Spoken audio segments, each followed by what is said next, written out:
Well, new details on a serious crash up the shore that closed Highway 61 for hours tonight. It happened around 4 this evening on Highway 61 at the Lafayette Bluff Tunnel near Two Harbors.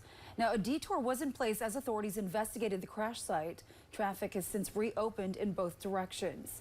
According to Minnesota State Patrol, a vehicle struck a scissor lift that was in the construction zone with someone in the lift. This is video of the detour happening. Now, both the driver and the person in the scissor lift were taken to the hospital with critical injuries. It's not clear what caused the driver to crash into the lift.